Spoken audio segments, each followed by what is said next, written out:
So I'm really pleased today to welcome Kath Baquie from FitNest Mama. She's a physiotherapist and is going to talk to us all about specifically women's health issues today, but definitely relevant for men who have relationships with women to know this information too. So I'd love it if everybody keeps on listening.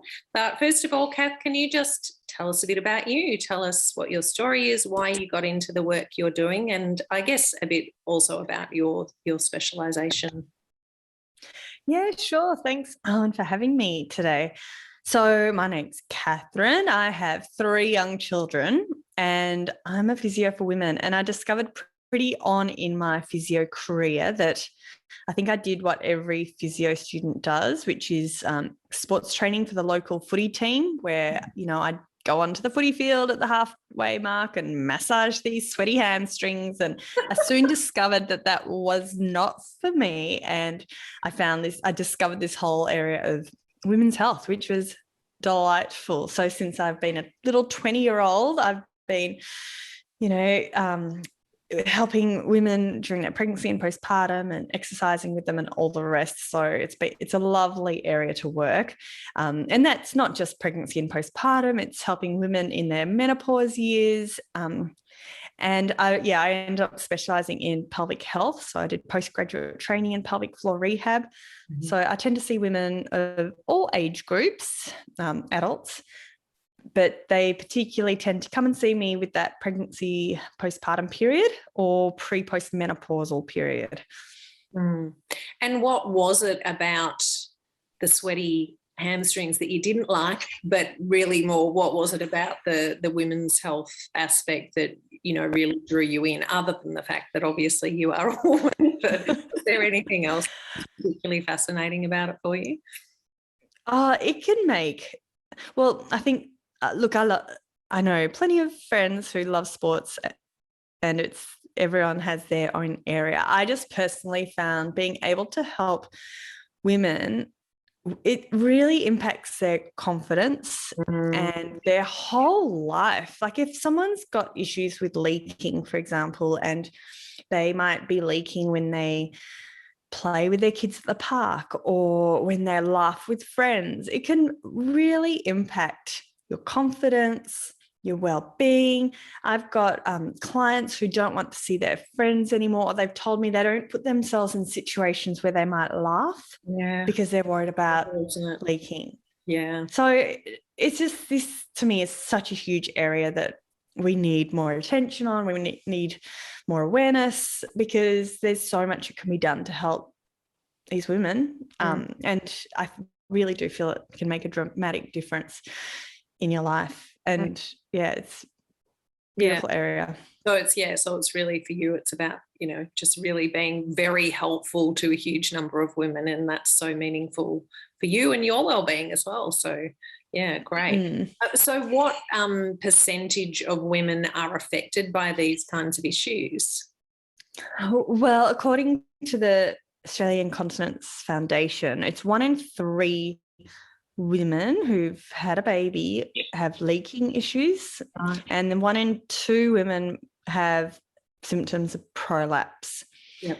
So it can be underreported as well, I think. So I think but they're the latest figures. It's a lot, isn't it? 1 in 3, 1 in 2. It's huge. Yeah. And they're the women that are talking about it. And because there would be a lot of shame associated with these kinds of conditions, I imagine, as well. And leaking, it's not just urine. So when we talk about leaking, that's what most people tend to think about. It's leaking when you sneeze or cough perhaps, but incontinence can include leaking of feces or also flatal incontinence, so leaking of wind, not being able to hold in wind if you need to. Yeah. So it includes both those areas. And then symptoms of prolapse, if you're listening and you're like, what is prolapse? That might be noticed as a vaginal lump or a bulge. But sometimes there's more subtle symptoms. It might feel like there's a tampon stuck, but there's no tampon inside yourself. Or you might have difficulty evacuating the bowel, like emptying the bowels. So there's some more subtle signs of prolapse too. All right, well, so let's go into prolapse then. So what actually is going on when somebody has a prolapse? Yeah, so there's a bit of a rating scale that's used these days. They tend to say it's not actually considered a prolapse unless it's also symptomatic. Right. So in the past, you might have gone for a pap smear and your doctor says you've got prolapse. Mm-hmm. But in the latest guidelines, they're saying it's a prolapse is only considered a prolapse if it's also symptomatic. And generally what it's referring to is the lowering of either your bladder, your uterus, or your bowel. Mm-hmm. So you can have different types of prolapse. You might have it where your bladder's sort of flopping down into your vaginal wall area, or it might be that your cervix is dropping down, or perhaps your bowel's flopping forward. So that they're the most common types of prolapse. Mm-hmm. But yeah, technically, I think, well, statistics are if you've had a baby, chances are things aren't the same as before you had your baby, right? Everything's stretched a lot, whether or not you've had a vaginal or a cesarean birth. Things tend to be slightly different anatomy, but it's not unless that's symptomatic that's considered a prolapse, which I think is nice to know that pretty much if you've had a baby, everyone's walking around with a slight lowering of their organs. Everything gets slightly lower, right? Our boobs, our wrinkles on our face, everything gets a bit saggier. So it's not necessarily a bad thing or something that we need to worry about. Okay. So I was going to ask then, so is it more problematic in women who do have a vaginal birth, or it just doesn't? Is it more about the carrying the weight of the baby? So regardless of how you give birth, you could have a problem. Yeah, unfortunately, having a cesarean birth isn't protective against pelvic health issues. Mm-hmm. And by the time we reach menopause, we're all pretty much at the same risk as each other. Right. Interesting. So, yeah, by the time we get to our 50s, from what I believe with research, it doesn't make a huge amount of difference what sort of delivery you had. Okay, interesting. Okay, and so you've already spoken a bit about the confidence issues that any kind of leaking can then potentially bring to a woman. And I suppose I was particularly interested in that around, I would assume that then there's a big lowering of confidence on moving your body, so doing exercise, which then of course has a whole other wealth of health and wellbeing issues. So can you just talk to us a bit more about, I guess, how it impacts women's lives when they have this going on? Yeah, sure. It's a really big cycle. It can be a bit of a cycle and a downward spiral, can't it? And if, let's say, for example, you're leaking or you're not feeling great because you've got these prolapse symptoms, you might not want to put yourself into positions where you're going to potentially exacerbate these symptoms. And then that can affect how active you are. And we know that there's such a huge link between physical and mental health. Yep. So sometimes it can be a bit of a spiral in terms of people stop moving their bodies as much, or let's say they love to run and now they're too scared to run, or they can't go, they don't want to go to the gym and do what they used to do. And then if they might start to put on weight, and then that might start to exacerbate symptoms, and then the mental health side of things. So it can be a bit of a spiral. And that's why it's so good. If you're listening today and you've got any symptoms at all, go and seek some help sooner rather than later, because I really do feel that early management, early diagnosis, talk through all your management options, because there's a lot that can be done to help. It can help to reduce that potential spiral that might occur. Okay. And then sometimes stress and anxiety can also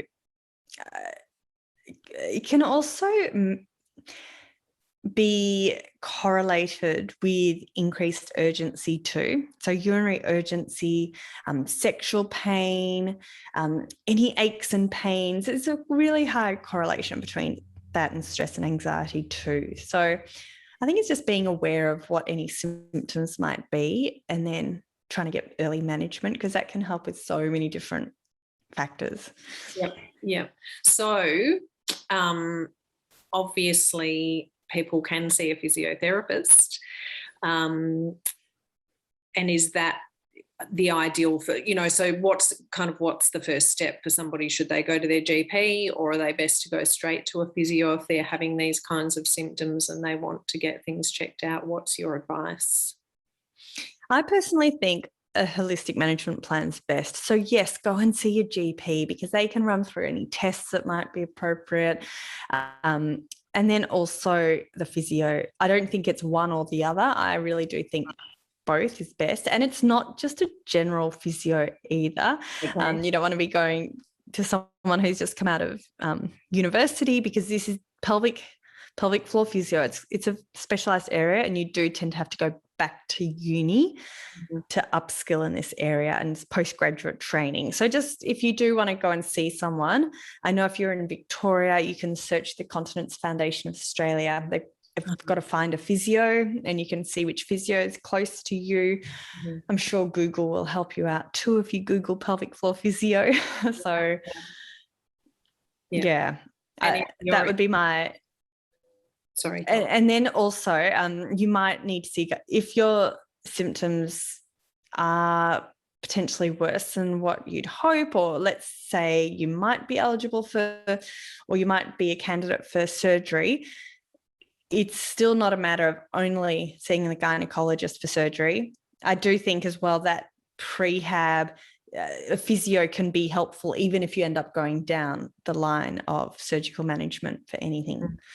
Yeah, so that was my question, is like, what is done about it then? What does the physio do with you? And then what else can happen? Yeah, so the physio would assess it, find out what structures are affected, what's the problem, if it's leaking, is it because of pelvic floor weakness, if it's they'd be able to diagnose what sort of prolapse it is. So I guess the first thing is having an assessment to see where your issues lie, and then you'd be able to get a tailored management plan. And that will look different for everyone, but whether or not that includes pelvic floor muscle training, even advice on helping manage your bowels, preventing constipation, because that can have a big impact on your pelvic health. Right. Looking at toileting postures, bowel habits, even bladder habits. So there's a lot of what we call conservative management that can be really helpful, and it's generally very risk-free and low risk. So whether or not you end up going down the surgical route, I think all women should have a few sessions with a physio, because it can really potentially help your outcome. Yeah. And so what does the surgery actually involve? What do they actually do? Well, I guess we're talking about surgery here if it's for like a prolapse that isn't like a more severe prolapse, perhaps, that isn't improving with these conservative managements, and let's say it's a vaginal bulge and it's really uncomfortable and that sort of thing, it might be affecting your bowels. So yeah, that's something to have a chat with the medical team about. I'm not saying if you've got incontinence and prolapse you need to have surgery. I'm just saying that's one option, but it's not the only option. And often people do, I guess they haven't heard about pelvic floor physio, so that's why it's great to talk about, because it might really enhance whatever management plan you have with the doctors. Yeah, absolutely. And I mean, from my point of view, I think everybody should always treat surgery as the last course of action once everything else has been tried. So, yeah. So, are there any? So you mentioned things like sort of exercises or habits around both, the urinary tract, and also using the bowel and keeping the bowel flowing. So are there any tips that you'd just like to give us today? So if anybody listening wants to start taking some action, they could do some things now. Yeah, definitely. So when it comes to, oh gosh, how long do we have? What should we get started with? Should we go through a pelvic floor lift? Yeah. Should we go through a basic pelvic floor lift? Because I think there's a few things here. It's just good to know. Some research has shown even women or people that think they're doing pelvic floor lifts, they might not actually be doing it correctly because it's an internal muscle. It is really hard to know. So if you're not sure what's happening when I'm talking about pelvic floor, I do encourage you, even if you've got no symptoms, perhaps it might be worth just touching base with someone to do a quick assessment and give you that confidence that you're doing a pelvic floor lift. But I'll talk you through it. So the pelvic floor surround all your openings. So there's at the base of your pelvis. So there's your anus at the back, your vagina in the middle, and then your urethra where the wee comes out, which is at the front. So they're the three main holes in a female. And the pelvic floor surround all those openings. So there are two main functions to close off those openings. So that's how they're helping with continence and keeping us dry. The second main function of the pelvic floor is to support the organs. So we've already talked about prolapse. So let's start focusing on the back passage. So let's first of all relax your pelvic floor. So drop and flop. You might want to relax your tummy muscles. I hope if you're listening to this, you're doing it. Don't worry. Stand still for a moment. Who knows what you're doing? That's right. It's your own little secret. No one should know what you're doing. So drop and flop your pelvic floor. Let it go. Let your tummy relax. And now let's gently draw up through your back passage. It's as if you're stopping yourself passing wind. So draw up for 3, keep breathing, 2, 1, and then fully release. Okay, now let's focus on that middle passage. So that's as if you could imagine you're sucking up a pea through the vagina, or drawing a jelly bean through the vagina, or you're trying to pull up your tampon a bit higher, all those sorts of things. So let's start from a position of relaxation again. So fully relax, and now gently draw it up and in. Nice deep breaths, keep breathing. Try not to squeeze the legs or squeeze your butt muscles. Keep breathing for 3, 2, 1, and release. That's so some of you might squeezing your muscles, isn't it? Like your external muscles, I mean. Yeah, you're right. That's a really common trick, is to squeeze the glutes, lift the eyebrows, hold your breath. Okay, and then the final thing to think about is imagining we're stopping the flow of urine on the toilet. So let's imagine you're doing a wee. So this is now the front passage we're focusing on. Nice deep breaths, keep breathing, drawing up through that front passage for 3, 2, 1, and release. And now for our final one, just for now, let's imagine all 3 passages, back, middle, front, strongest one yet. Let's draw it up and in, keep breathing, keep your bottom relaxed, eyebrows relaxed. Keep breathing for another 4, 3, 2, 1, and totally relax. So when it comes to pelvic floor strength, it's not just a matter of lifting and relaxing. If we want to strengthen these muscles, that's when we might need to go through some longer holds, some quick lifts, some endurance holds. So it's unfortunately not as simple as just doing a couple of exercises like what we just did, but it still could be really helpful. It's better than nothing. Yeah. I wish this sort of stuff was taught to our teenagers. I feel absolutely. Just basic anatomy. Where is it all? Where's all the holes, and what's the function of the pelvic floor? How do we keep our bowels healthy? How do we prevent constipation and straining on the toilet? Because that's a really big risk factor, that and chronic coughs. So for prolapse. Oh, wow. Yeah. Okay. Yep. Yeah. It is, the pelvic floor is still something that men need to take good care of as well. Yeah. Yeah. Men, they got a slightly different anatomy. So they can definitely have pelvic floor issues, yes. But they do have a narrower pelvis because it's not meant for childbirth. Yeah. And they don't have the same hormonal issues that women tend to have. But that doesn't mean that men are immune. You're absolutely right. But women are more at risk of these issues because of our anatomy and hormones and everything we go through as women. Yeah, all those fun things. And okay, and is there any, so you mentioned avoiding constipation, so I'm assuming, so you're talking about eating lots of fibre, drinking lots of water, making sure that you're, just in general getting lots of whole grains, veggies, fruit, that kind of stuff. Is that right? Yeah, that's right. So touching base with the dietitian for all that side of things. When we think about constipation, I like to think about it as it like the plumbing in the kitchen. The sludge and the stuff inside the pipes is what the dietitian and your diet, and that's what's needed. Whereas the physio is more the plumbing side of things. So we need both to be working effectively for the constipation. So when we talk about it from like my point of view, physio point of view, that's where the pelvic floor relaxation on the toilet can be really important. Even just changing up your positioning slightly can be really helpful. Like humans, hunters and gatherers traditionally, and the way our anatomy is that this is actually the perfect position to open your bowels in, is squatting. Yes.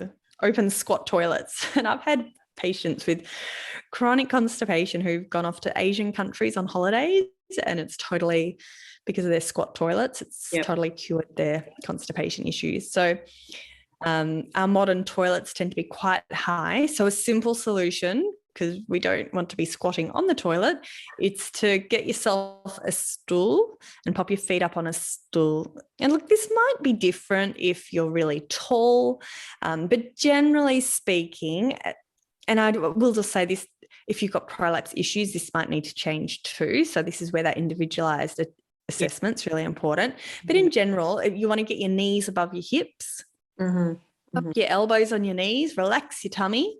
And when you get that urge, just go with it rather than trying to strain when you don't have an urge. Yeah.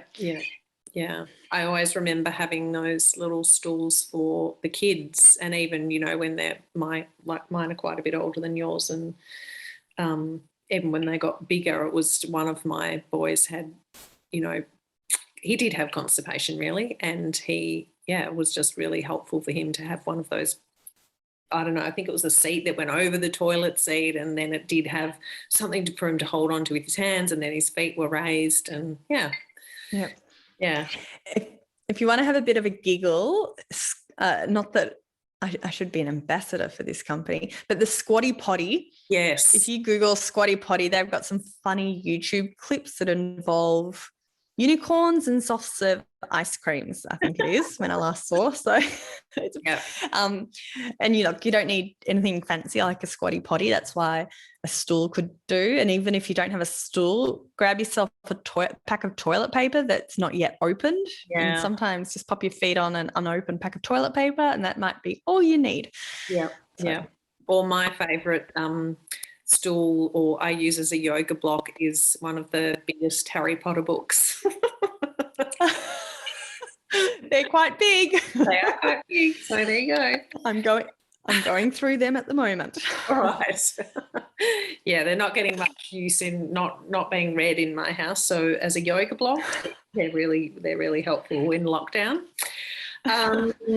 Okay, so then I guess I wanted to, so you've spoken quite a bit about the pelvic floor. Then what about the rest of the core muscles? What can you tell us about that? And, how that it's really important, especially, I guess, I mean, I know it's important for everyone, but most of my audience are, sort of past having kids and moving more towards menopause. So how does that core strength come in, and what exactly are we talking about when we're saying we're talking about our core? Yeah, great question. So you're right, it's not all about the pelvic floor and core, but I think it's a good baseline for women. If you're just getting yourself into an exercise program, let's say you've just had a baby or you're noticing any of these symptoms, to work from your core up, I think can be really helpful, like working on the weakest link, so to speak. Yeah. So we know the biggest spike of pelvic health issues is pregnancy and childbirth, and then again at around menopause time. So when we talk about the core, it's not just the six-pack muscles. If we think about our core like a cylinder in our body, like a can of Coke, the top of the core is our diaphragm. So that's a big breathing muscle. The front of the core is your abdominal muscles, and they become stretched during pregnancy. Mm-hmm. The base of your core is your pelvic floor, and we've talked a lot about those. And then your back of your core is your ligaments in your back, and that's where, I guess, during pregnancy there's all the hormonal changes too, affecting your ligaments. So that's why during pregnancy all four elements of those core are affected, and that's why I think pregnant women do need to pay really close attention to what sort of exercise program they're doing. But as we get closer to menopause, I guess this is where I see so many women in their 50s and say to me, I wish I had started this sooner. Like I wish I'd done this earlier. And it's never too late. But I do think that sooner we can really focus on our pelvic floor and core is great to help us into the future, because for the rest of your life you want to be as dry and continent as possible, and be able to be as active as possible without worrying about leaking.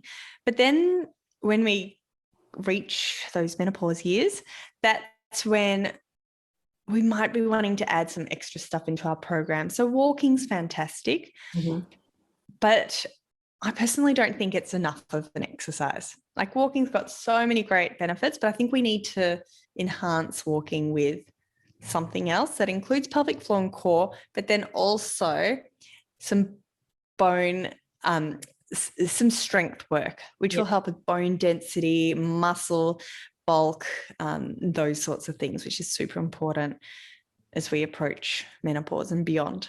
And why is it that, so physiologically, why is it that at menopause there's another big spike in issues with these areas of the body?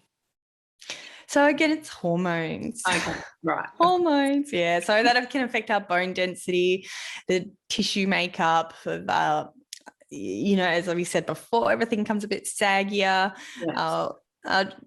Our boobs are a bit saggier. Those wrinkles are a bit more pronounced. Like it's just our tissue makeup changes over time. So that's primarily why we want to pay attention to those areas. So if women are incorporating doing some strength work, so some weights or something like that, and then for core work, obviously there can be this specific more pelvic floor stuff, but doing things like Pilates and yoga and that kind of thing are going to be beneficial for the core? Yeah, look, I am biased, but I totally admit it. But I think Pilates can include strength, balance, which is important as well, core.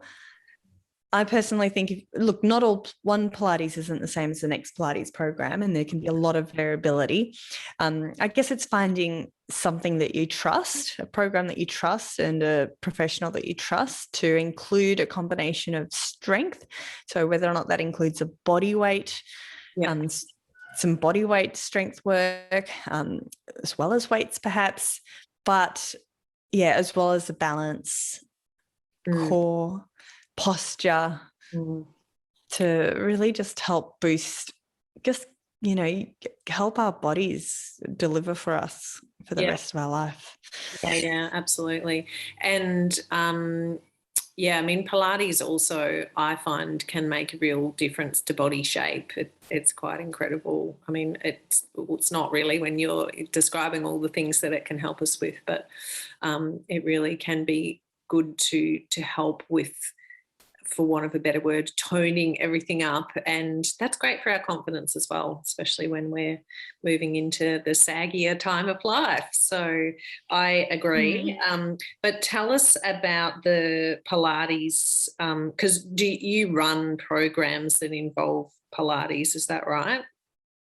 Yes. So I've got an online program. It's primarily for pregnancy and postpartum, but it will soon have a menopause aspect. But Right.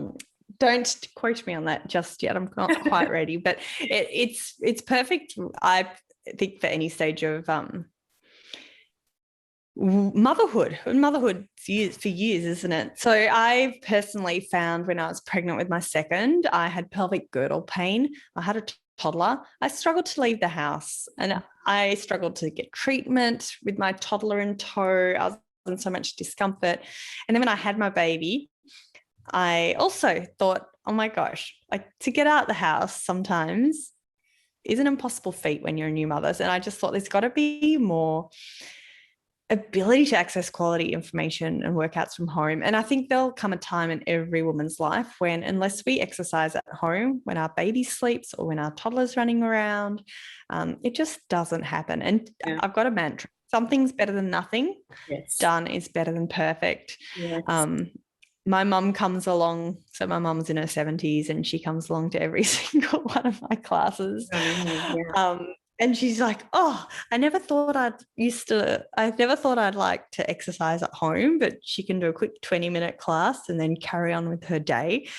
I think the world we live in is amazing, isn't it, with technology? Yes, that's right. We've got to take it for its benefits. Yeah. That's right. And there'll always be, like, I think at the end of the day, you've got to find what works for you and your lifestyle. For some people, that is going to your local, wherever it is, and, you know, catching up with your friends and having that social element, which is ever so important. But then for other women, it might just mean doing 10 minutes at home every few days. So I think at the end of the day, you've got to work out what works best for your lifestyle and where you're at. In terms of finding out what sort of program you want to do.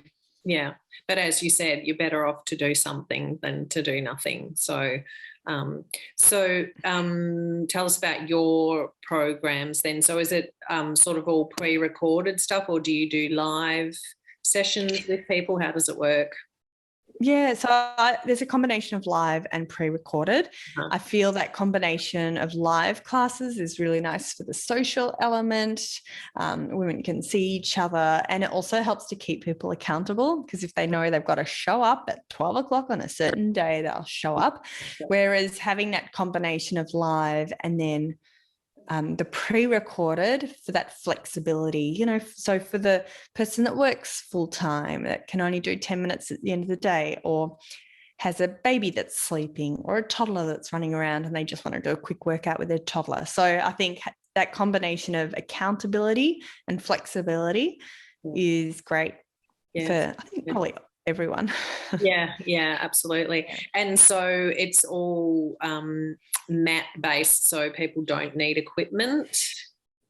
Yeah, exactly. So we use tins of baked beans, water bottles, cushions. I think that's also really important, is to not feel like you have to go and buy a gym setup before you can get started. Yeah, absolutely. And I think everybody's used to that pivot now of using whatever you have in your kitchen cupboard to do your gym session at home. So that's good. What do you do, Arwen? Do you mean for myself as workout? Yeah, for exercise. Yeah, I do strength sessions online. I do Pilates. About once a week I'll do a mat Pilates, and then I do yoga, and then I do lots of walking. So I think I've pretty much got my bases covered. Yes, you've ticked off everything. That's perfect. And look, when we're not in lockdown, then I guess I kind of do the same, but I do go to the gym and do those things rather than doing them at home. But it's always nice to have the option to do stuff at home. And now that all the gyms have had to put everything online, then there's there's many ways to access things if you can't get to the gym for whatever reason. So yeah, and it's often more cost effective too. Yeah, absolutely. So do you do in-person Pilates when you can, or you just purely do online? So I work clinically, pelvic floor physio. I don't do Pilates currently in my clinical, where I work clinically in Melbourne. So it's more prescription of exercise, but not Pilates programs, no. Okay, all right. And so I also just wanted to ask you about your podcast and what that's all about and who might be interested in that.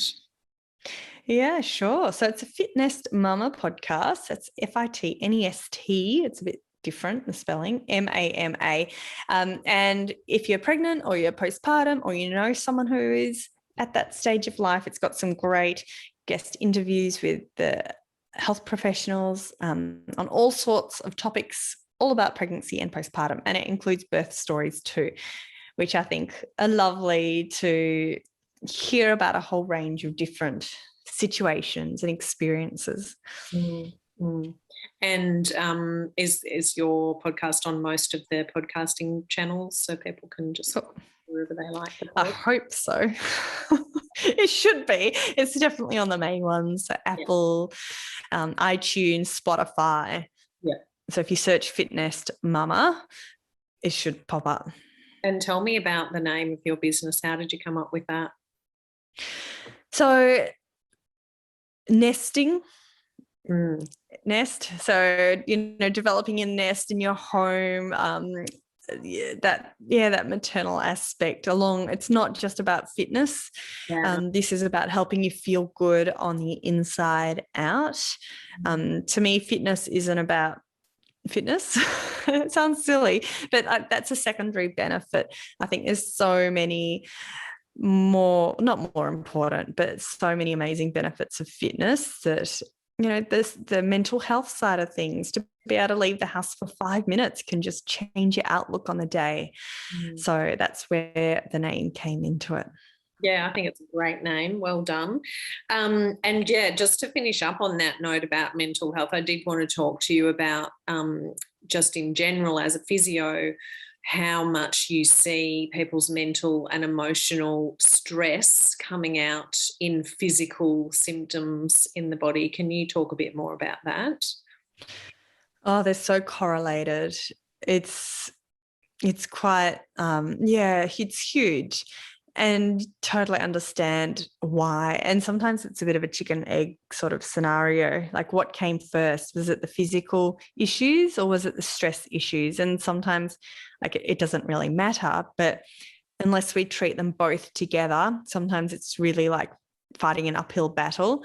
And that's why so many of my clients are perhaps having some input from a psychologist, or they're having chat to their GP. And because I really do think that holistic treatment, so it's not just a physical issue, so many cases we need to look at it from a holistic point of view to get the best outcome. Yeah, absolutely, totally agree. And yeah, I mean, I would say that pretty much every physical, I mean, obviously you might have an accident and hurt some part of your body, and that's not necessarily because something emotional or mental or even spiritual is going on for you. But I think that there's always an underlying deeper reason why particular parts of our bodies demonstrate or manifest symptoms that is, and unfortunately, even then some people ignore what's going on and don't deal with it, and then it just becomes worse. But I think it absolutely is a negative cycle, as you said. So really important to have a holistic point of view. I see a lot of women with dyspareunia, so that's painful sex, and often, well, not always, sometimes there's no underlying causes that can be identified, but one common one is previous trauma, or whether or not it's sexual abuse or something traumatic. And it could be even like seemingly untraumatic for them, but it was traumatic. can be an instigating factor. And I think sometimes it can be easier to go and see a physio for pain issues rather than diving into that side of things. So I quite often find myself having a big chat to my client and saying, you know, perhaps whether or not they would benefit from seeing someone else to help with that side of things. Yeah, absolutely. It's so important, because you're never going to be totally free of the physical symptoms unless you've dealt with the root cause, whatever that is. And you're absolutely right that so many things that we might not see as trauma, because we think of trauma as some big, what I like to call a big T trauma, but so many small T traumas can have a massive effect on our well-being as well. So really good point. Okay, well, I think that has been absolutely fabulous. I'm so pleased and so grateful to you for coming on. But I'd love you to just tell everybody where they can find you, what's the best way for people to access your work and even your physical clinic if they're in the area. It would be good to just give that information out if you'd like to. Yeah, thank you. So my online program is www.fitnestmama, fitnestmama.com. That's if you're pregnant or postpartum. If you're not and you're close to menopause and you think you might need a pelvic floor assessment, I work at She Fit Health in Surrey Hills in Melbourne. So if you're around that area, I do some consulting there too. I do have about a 4-week wait list at the moment. It's a bit out of control. So yeah, I suppose it's been hard, has it, with lockdown? Yeah, you can't really. So many cancellations. It's a bit crazy, but hopefully things will settle down soon. Yeah, I hope so as well. We've got the roadmap. Hopefully we can keep following our way along it and get out of this. So, so thank you so much, Kath. I really appreciate your time, and I look forward to seeing you around Surrey Hills. Thanks, Arwen.